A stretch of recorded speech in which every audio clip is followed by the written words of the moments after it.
औज़ु बिल्लाहि मिनश शैतानिर रजीम बिस्मिल्लाहिर रहमानिर रहीम अस्सलामु अलैकुम वरहमतुल्लाहि वबरकातुहू। सूरह यूनुस है मेरे सामने और सूरह यूनुस की आयत नंबर 63 है मेरे सामने। पारा नंबर 11 है और रुकू नंबर 12 चल रहा है। और आयत नंबर 62 में कुछ टेक्निकल प्रॉब्लम की वजह से थोड़ी सी मिस्टेक हो गई कि आखिर में बंद करना पड़ा मुझे या बंद हो गई डिवाइस, सॉरी, उसके लिए माजरत ख्वाह। आयत नंबर 63 में अल्लाह तबारक व तआला, आयत नंबर 62 के आखिर में अल्लाह तबारक व तआला ने फरमाया कि जो अल्लाह तबारक व तआला पर ईमान रखते हैं और अल्लाह पर यकीन रखते हैं और इन चीज़ों को समझने की सलाहियत रखते हैं और यकीन पुख्ता होता है, वो अल्लाह के दोस्त हो जाते हैं। और उनके लिए अल्लाह तबारक व तआला ने खुशखबरी दी, ला खौफुन अलैहिम वला हुम यहज़नून, ना उन्हें गम होगा और ना खौफ होगा। आयत नंबर 63 में अल्लाह फरमाया अल्लज़ीना आमनू व कानू यत्तकून। ये इसी के बारे में डिटेल हो रही है कि कौन लोग हैं जिनको ना खौफ होगा और ना गम होगा, जो पिछली बात चली आयत की। वो अल्लाह तबारक व तआला फरमा रहे हैं कि वो लोग हैं, उनमें क्या क्वालिटीज़ पाई जाती हैं। नंबर है एक, वो ईमान लाते हैं। नंबर एक, वो ईमान लाते हैं और ईमान पुख्ता होता है। ईमान लाना ज़ुबान से कह देना ईमान नहीं होता, बल्कि अल्लाह तबारक व तआला के हुक्म के मुताबिक अपने ईमान को ढालना और अपने आप को चलाना और अल्लाह तबारक व तआला के अहकामात के मुताबिक ज़िंदगी को गुजारना और मान लेने को ईमान कहते हैं। किसको मानना? जो अल्लाह तबारक व तआला की तरफ से अहकामात आए हैं और जिसकी अल्लाह तबारक व तआला डिमांड कर रहा है। और मानने के लिए, ईमान के लिए सबसे जो पहला है चीज़ है वो तौहीद है। तौहीद का क्या मतलब होता है? तौहीद और शिर्क में बाल बराबर बॉर्डर होता है। उस बाल के बराबर बॉर्डर से इधर स्लिप हो गए तो शिर्क हो जाता है, उधर हो गए तो तौहीद हो जाता है। तौहीद का मतलब सिंपल बात यह है, बहुत बड़ी डेफिनेशन है तौहीद की, अल्लाह तबारक व तआला की ज़ात और सिफ़ात में किसी को शरीक ना ठहराना। यानी किसी को अल्लाह तबारक व तआला जैसा, किसी को अल्लाह तबारक व तआला की सलाहियतों जैसी सलाहियतें समझना शिर्क हो जाता है। और अगर नहीं समझेंगे हम तो वो तौहीद होती है। अगर अल्लाह के बराबर किसी को नहीं समझेंगे, अल्लाह जैसा नहीं समझेंगे, अल्लाह तबारक व तआला के इख्तियारात के मुताबिक किसी के इख्तियारात नहीं समझेंगे और अल्लाह तबारक व तआला के अलावा किसी की इबादत नहीं करेंगे, अल्लाह तबारक व तआला के अलावा किसी से उम्मीद नहीं रखेंगे, अल्लाह तबारक व तआला के अलावा किसी से मांगेंगे नहीं, तो ये है, और ना किसी को इस काबिल समझेंगे, ये है हमारी, ये इसको कहते हैं तौहीद। और इसमें अगर थोड़े से स्लिप कर गए, इसके अपोजिट अगर कोई चीज़ आ गई तो वो हो जाता है शिर्क। और इन्ना शिर्क लज़ुल्मुन अज़ीम, शिर्क बहुत बड़ा जुल्म है। अकायद में सबसे बड़े, ईमान में, अकायद में जो सबसे बड़ी चीज़ है, सबसे पहली चीज़ है वो है तौहीद। उसके बाद रसालत, ला इलाहा इल्लल्लाह मुहम्मदुर रसूलुल्लाह। क्या मतलब कि पहले अल्लाह के अलावा कोई महबूद नहीं और मोहम्मद सल्लल्लाहु अलैहि वसल्लम अल्लाह के रसूल है। ये हमारा पहला अकीदा होना चाहिए। और नबी सल्लल्लाहु अलैहि वसल्लम को भी अल्लाह तबारक व तआला के बराबर समझ लेना और नबी सल्लल्लाहु अलैहि वसल्लम को कुछ ज़्यादा इख्तियारात का मालिक समझ लेना जो सिर्फ़ अल्लाह को हासिल है, वो भी शिर्क कहलाता है। पिछले पैगम्बरों के साथ ऐसा ही हुआ और ऐसी ही उम्मतें तबाह हुई कि उन्होंने पैगम्बरों को अल्लाह तबारक व तआला के साथ शरीक ठहरा लिया, उन्होंने फ़रिश्तों को ठहरा लिया, उन्होंने जिन्नों को ठहरा लिया, सूरज चाँद तारों को अल्लाह जैसा समझ लिया, उनको सजदा कर लिया, उनसे मदद मांग ली, तो क्या हो गया? वो फिर शिर्क हो गया, तौहीद छोड़ दी उन्होंने और बहुत बड़ी तबाही का सबब हुआ।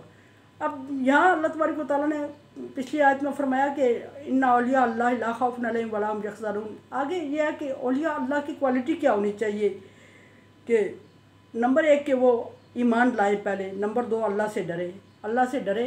यत्तकून का मतलब तकवा इख्तियार करना, तकवा से मतलब बचते रहना और डरते रहना। अगर हम तकवा को बचते रहने के मानी में करेंगे तो गुनाहों से बचते रहना, और अगर डरते रहने के मानी में करेंगे तो अल्लाह तबारक व तआला से डरते रहना, ये होता है तकवा। ये दो क्वालिटीज़ पाई जाती हैं तो अल्लाह तबारक व तआला उनको अपना दोस्त समझते हैं और उनको ला खौफुन अलैहिम वला हुम यहज़नून का वादा कर दिया अल्लाह तबारक व तआला ने। यहाँ आगे अल्लाह तबारक व तआला ला खौफुन अलैहिम वला हुम यहज़नून को थोड़ी आसान करके बयान फरमा रहे हैं कि जो लोग अल्लाह पर ईमान लाते हैं और अल्लाह तबारक व तआला से डरते हैं, अल्लाह के सामने जवाबदेही से डरते हैं, उनके लिए अल्लाह तबारक व तआला ने लहुम बुशरा फ़ी हयात दुनिया, दुनिया में तो अल्लाह तबारक व तआला ने उसको खुशखबरी दे देते हैं। दुनिया में क्या खुशखबरी देते हैं? दुनिया में अल्लाह तबारक व तआला ने जन्नत की खुशखबरी दे दी उनको। और अशरा मुबशरा को नबी सल्लल्लाहु अलैहि वसल्लम पर जब वही का सिलसिला जारी था तो आप सल्लल्लाहु अलैहि वसल्लम ने दुनिया में कुछ लोगों को जन्नत की खुशखबरी दे दी। लेकिन ऐसा नहीं कि उसके बाद किसी को जन्नत की खुशखबरी नहीं होती। जन्नत की खुशखबरी अल्लाह तबारक व तआला उन्हें इसलिए दे देता है कि उनके ईमान पुख्ता हो जाते हैं और वो दुनिया के डर और खौफ से बेनियाज हो जाते हैं।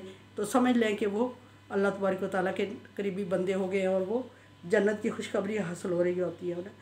और एक और चीज़ भी होती है, लोगों के दिलों में अल्लाह तबारक व तआला उनके लिए ऐसी इज़्ज़त और तकरीम डाल देता है कि लोग उनके लिए ऐसी बातें करने लगते हैं जो अल्लाह उन लोगों की ज़ुबान से करवाता है, जिसके ज़रिए से पता चलने लगता है कि ये बंदा अल्लाह का नेक बंदा है। और उन लोगों में है ला खौफुन अलैहिम वला हुम यहज़नून में खुशखबरी है दुनिया की ज़िंदगी में। और दुनिया की मुश्किलात अल्लाह तबारक व तआला उनके लिए आसान कर देता है और रास्ते खोल देता है उनके लिए। अच्छा, एक बात यहाँ ये भी आती है कि अगर दुनिया में अल्लाह तबारक व तआला ने किसी को मुश्किल में रखा हुआ है तो क्या वो अल्लाह का पसंदीदा और नेक बंदा नहीं है? ऐसा भी नहीं है।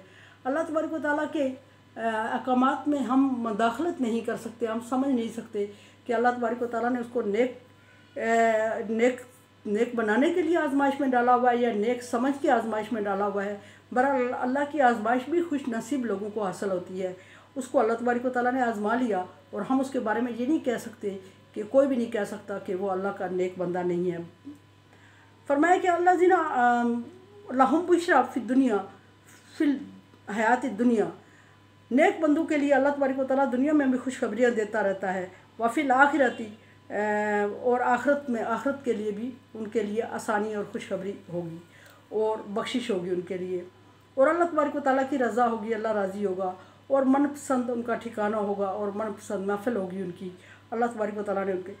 और फिर ये भी कि अल्लाह तबारक व तआला ने जो वादा कर लिया है, क्या कुछ लोगों को कश्मकश में पड़ जाते हैं कि क्या पता ये होने वाला है या नहीं है, क्या पता अल्लाह का वादा किस किस लोगों के लिए है, क्या पता हम इसके हकदार हैं भी या नहीं है।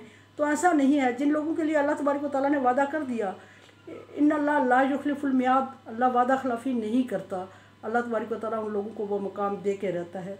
दुनिया में अगर अल्लाह तबारक व तआला ने इंसान को कांटा चुभने का अजर रखा हुआ है तो ज़रा सोचे कि अल्लाह तबारक व तआला ने इंसान के लिए कितनी आसानियाँ रखी हैं कि एक कांटा चुभने का कितना बड़ा अजर देगा अल्लाह तबारक व तआला, और उसके गुनाह माफ़ होते रहते हैं। तो ये जो बड़े बड़े दुखों से बड़ी बड़ी तकालीफ से गुजरते हैं उनके लिए अल्लाह तबारक व तआला का खुसूसी इनाम होगा। फरमाया कि जब तकून आखिरत, और आखिरत में उनके लिए खुशखबरी है। ला तब्दीला लिकलिमातिल्लाही, अल्लाह तबारक व तआला की अपने कलाम में तब्दीली नहीं करते। जिससे जो वादा कर दिया है, जिस तरह का वादा कर दिया है जिन लोगों के साथ, उनको एज़ इट इज़ वही चीज़ें मिलेंगी जिसका अल्लाह तबारक व तआला ने उनसे वादा फरमाया है। और फरमाया कि किसी कलाम में, किसी बात में, किसी वादे में तब्दीली नहीं होगी। दुनिया में भी अल्लाह तबारक व तआला बारहा अपने बंदों को तसल्ली देते हुए फरमाया कि लैसा बिज़्ज़ल्लाम लिल-अबीद, अल्लाह अपने बंदों के साथ जुल्म नहीं करता। और आखिरत के लिए भी अल्लाह तबारक व तआला ने वादा दे दिया, फरमा दिया कि ला तब्दील कलिमातिल्लाह, अल्लाह तबारक व तआला अपनी बात से ख़िलाफ़ नहीं करता, अपने बात को तब्दील नहीं करता। ज़ालिका हुवा फ़ौज़ुल अज़ीम, और यही उस बंदे के लिए बहुत बड़ी कामयाबी होगी कि अल्लाह तबारक व तआला ने अपनी बात जो उससे वादा कर लिया उसको तब्दील नहीं किया और उसको दुनिया और आखिरत की कामयाबी करार दे दिया। इंसान को सिर्फ तौहीद पर ईमान लाना और पुख्ता ईमान लाना, मान लेना और जान लेना और कुर्बान हो जाना।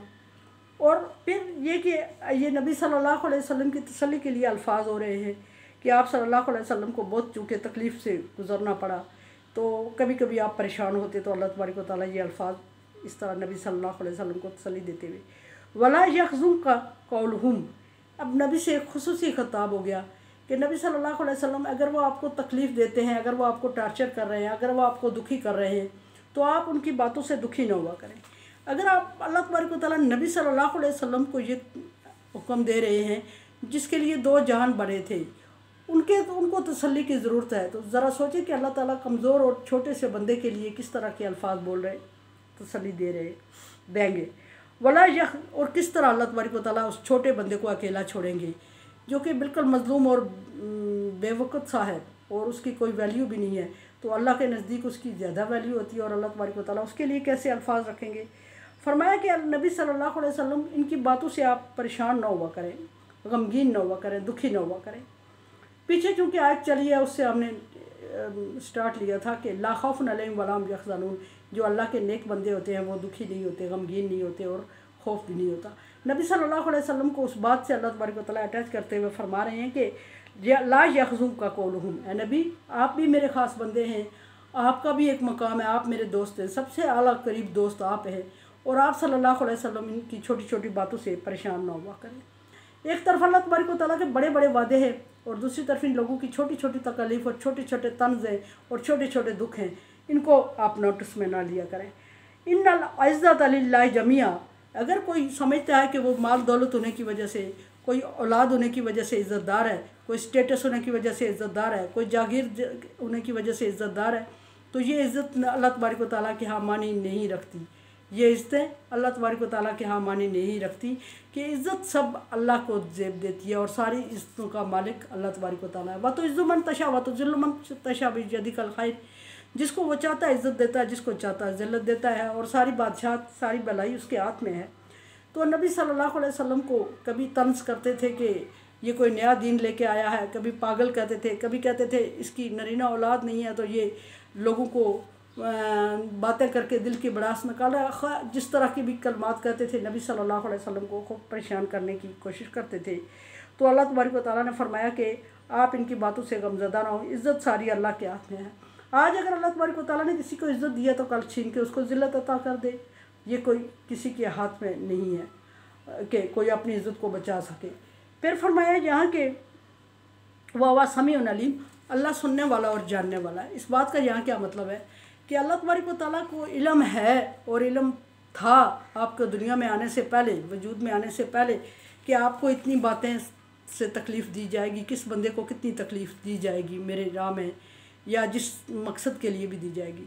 और ये सुनने वाला समी के पोशीदा चीज़ों को, पीछे हम जिक्र हो चुका है पिछली आयत में, कल की बात में, कि ज़रा बराबर भी ज़मीन की सातों तह के नीचे भी कोई काम हो रहा होता है, किसी को रिज़्क़ मिल रहा होता है, किसी से छीन रहा होता है, कोई दुखी होता है कि कोई चीज़ ज़ीरो कोई चीज़ तकलीफ़ में होती है, तो अल्लाह तबारक व तआला के इल्म से बाहर नहीं होती।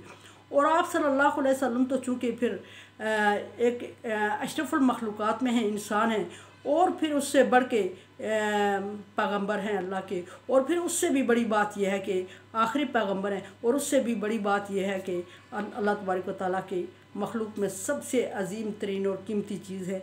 तो क्या ये लोग जो आपको तकलीफ़ दे रहे हैं, अल्लाह इसको सुन नहीं रहा है? और अल्लाह तबारक व तआला इसको सुन रहा है, और फिर फरमाया कि अलीम, और जान भी रहा है कि आप किस तकलीफ़ से, किस मुश्किल से गुज़र रहे हैं। तो इसलिए आप सल्लल्लाहु अलैहि वसल्लम की तसल्ली के लिए ये आयात नाज़िल है। मेरे चैनल को आप सब्सक्राइब कर रहे हैं, thank you so much. Like dislike as you like. दुआ की उम्मीद रखती हूँ, ला खौफुन अलैहिम वला हुम यहज़नून में कर दे अल्लाह ताला। और कोरोना वायरस से बचने के लिए एहतियाती तदाबीर इख्तियार करें, और दुआ भी अल्लाह तबारक व तआला से मांगे ताकि निजात हो।